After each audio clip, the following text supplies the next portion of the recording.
Bismillahirrahmanirrahim. Assalamualaikum warahmatullahi wabarakatuh.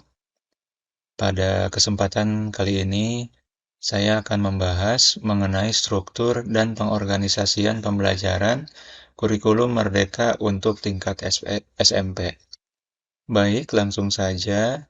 Yang pertama, kita akan bahas mengenai struktur kurikulum Merdeka. Struktur kurikulum Merdeka dibagi menjadi dua kegiatan pembelajaran utama, yaitu pembelajaran reguler atau rutin yang merupakan kegiatan intrakurikuler dan proyek penguatan profil pelajar Pancasila atau kegiatan kokurikuler. Kemudian, untuk jam pelajaran atau JP di kurikulum Merdeka diatur per tahun dan satuan pendidikan dapat mengatur alokasi waktu pembelajaran secara fleksibel untuk mencapai JP yang sudah ditetapkan. Kemudian, satuan pendidikan dapat menggunakan pendekatan pengorganisasian pembelajaran berbasis mata pelajaran, tematik, atau terintegrasi. Dan informasi tambahan lainnya, mata pelajaran informatika merupakan mata pelajaran wajib, dan satuan pendidikan atau murid dapat memilih setidaknya 1 dari 5 mata pelajaran seni dan prakarya, di antaranya seni musik, seni rupa, seni teater, seni tari, atau prakarya. Kita lihat strukturnya. Ini merupakan struktur kurikulum Merdeka. Perlu digarisbawahi, ini asumsi 1 tahun, di mana asumsi 1 tahun terdapat 36 minggu dan 1 JP sama dengan 40 menit. Kita lihat dulu keterangannya.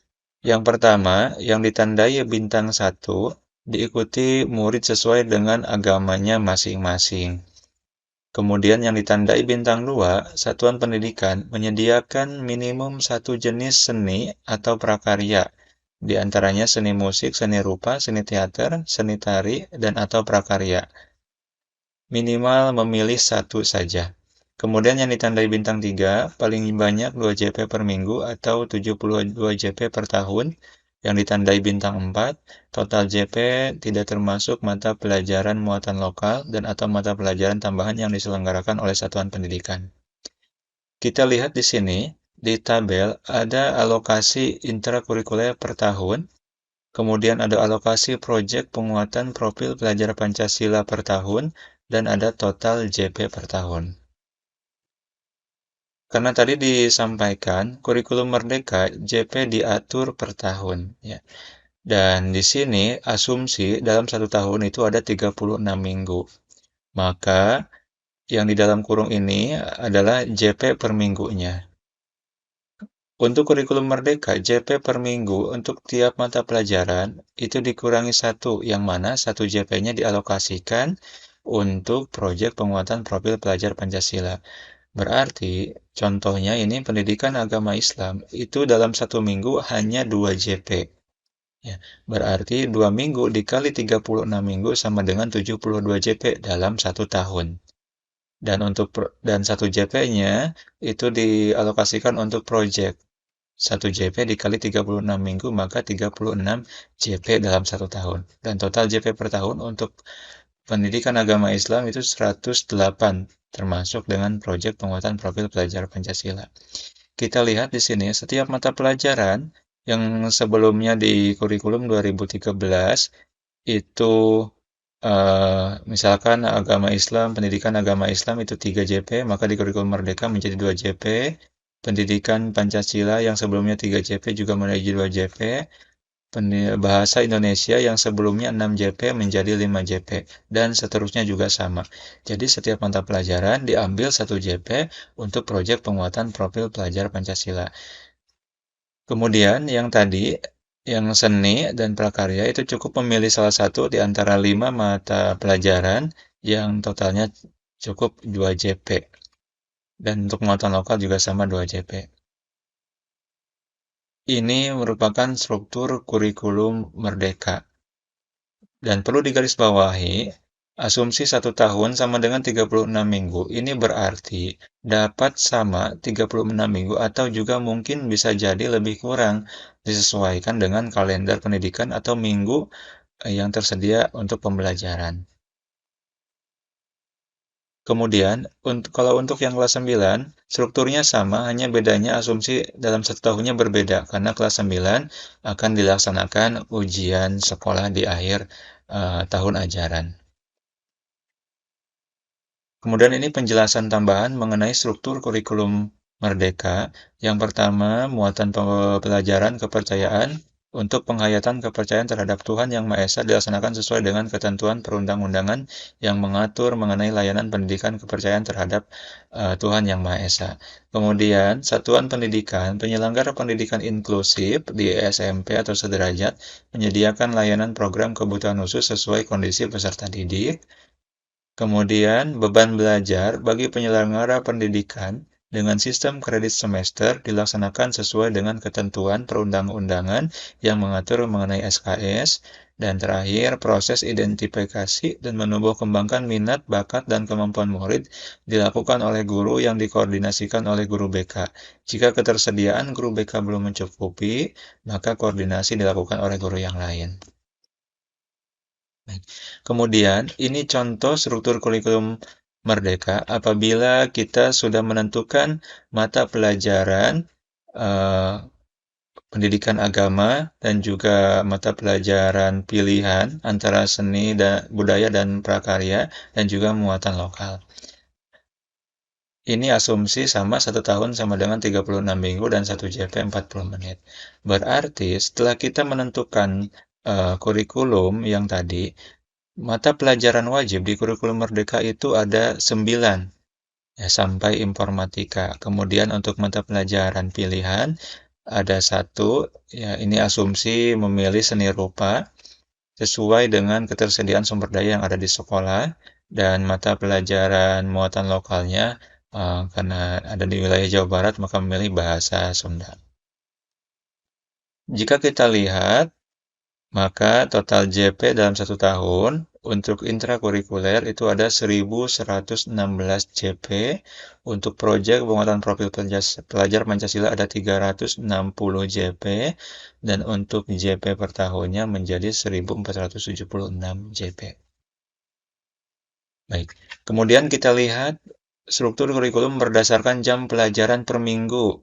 Nah, jika dilihat dari pembelajaran per minggu, maka dalam 1 minggu itu di kurikulum Merdeka itu minimal 41 JP, yang mana 41 JP ini terdiri dari 31 JP intrakurikuler dan 10 JP proyek penguatan profil pelajar Pancasila. Nah, itu tadi mengenai struktur kurikulum Merdeka. Kemudian selanjutnya, bagaimana pengorganisasian pembelajarannya? Kita lihat. Ya. Tahapan pengorganisasian pembelajaran yang pertama harus dilakukan adalah menentukan struktur kurikulum, mulai dari intrakurikuler, proyek penguatan profil pelajar Pancasila, dan juga ekstrakurikuler. Kemudian selanjutnya, tentukan pengelompokan mata pelajaran, yaitu pengelompokan yang tadi, mana pelajaran wajib, pilihan, dan juga muatan lokal. Kemudian selanjutnya, pemetaan muatan pembelajaran untuk 1 tahun ajaran. Ya, ditentukan dulu pemetaannya 1 tahun ajaran itu ada berapa JP, kemudian pemetaan muatan pembelajaran per minggu dan per semester, turunan dari muatan pembelajaran dari 1 tahun ajaran. Kemudian selanjutnya, susun program tahunan dan kalender akademik sekolah, karena ini menentukan muatan pembelajaran untuk 1 tahun dan juga untuk per semester. Apabila tahapan-tahapan ini sudah selesai, maka selanjutnya adalah menyusun jadwal pembelajaran untuk masing-masing tingkatan, kelas 7, 8, dan 9. Terakhir, lakukan refleksi dan evaluasi pembuatan jadwal pelajaran. Kemudian, untuk pengorganisan pembelajaran, jadwal pelajaran di kurikulum Merdeka itu bisa diatur per periode atau di blok, kemudian reguler atau rutin, atau juga kombinasi jalur reguler dan periode atau blok. Tetapi, dalam menentukan jadwal pelajaran di kurikulum Merdeka, perlu diperhatikan juga pemilihan waktu pelaksanaan P5. yang mana sesuai dengan panduan, pelaksanaan P5 ini dapat diatur per jam, per hari, atau per periode. Kita lihat contohnya. Nah, ini contoh jadwal dengan pelaksanaan P5 per jam. Sekolah mengalokasikan 1-2 jam pelajaran, boleh di akhir hari, untuk khusus mengerjakan P5. Bisa digunakan untuk eksplorasi di sekitar satuan pendidikan sebelum peserta didik pulang.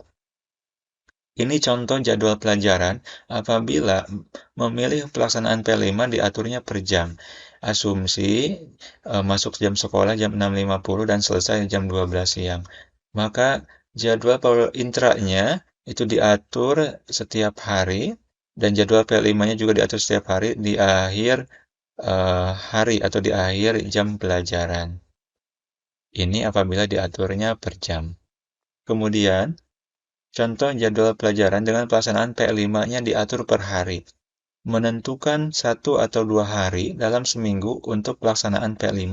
Misalnya hari Kamis dan Sabtu, sebagian atau seluruh jam belajar pada hari itu digunakan untuk P5. Apabila tadi diatur yang per jam, itu diatur P5 itu dilaksanakan setiap hari. Kemudian apabila diaturnya per hari, maka P5 diaturnya hanya dalam 1 atau 2 hari saja. Berarti di hari yang lain pelajaran intrakurikuler berlangsung normal. Kemudian untuk hari-hari tertentu, misalkan ini di hari Kamis, ada 3 jam khusus untuk P5, dan hari Sabtu itu full untuk P5 saja. Berarti di hari Sabtu tidak ada pelajaran intrakurikuler. Kemudian terakhir, jadwal pelaksanaan P5 itu dapat diatur per periode, di mana mengumpulkan dan memadatkan pelaksanaan tema dalam satu periode waktu, misalnya 2 minggu atau 1 bulan, tergantung jumlah jam tatap muka yang dialokasikan pada setiap P5, di mana semua tenaga pendidik berkolaborasi mengajar P5 setiap hari selama durasi waktu yang ditentukan. Berarti, apabila yang diatur per periode, jadwal P5 itu diblok atau diatur, dipisahkan dari kegiatan intrakurikuler. Berarti misalnya ini di bloknya boleh per 2 minggu, boleh 1 bulan, ataupun 2 bulan. Tergantung pelaksanaan P5-nya memerlukan waktunya bagaimana dan berapa lama. Ya. Apabila diatur per periode, berarti dalam 1 minggu, pelaksanaan intra itu akan full intra saja, seperti biasa. Kemudian dalam waktu pelaksanaan P5 berarti dalam setiap hari, dalam minggu tertentu, itu full pelaksanaan P5 saja. Ini tergantung pada pemilihan pelaksanaan P5-nya seperti apa. Nah, itu beberapa contoh pengorganisasian pembelajaran di kurikulum Merdeka, yang mana perlu ditentukan dari pelaksanaan P5-nya terlebih dahulu, sehingga di kurikulum Merdeka jadwal pelajaran itu fleksibel. Ya, setiap tahun, setiap semester tentu tidak bisa sama karena ditentukan dari pelaksanaan P5-nya bagaimana. Baik, itu saja yang bisa dibahas mengenai struktur dan pengorganisasian pembelajaran kurikulum Merdeka untuk jenjang SMP. Semoga bermanfaat. Terima kasih. Assalamualaikum warahmatullahi wabarakatuh.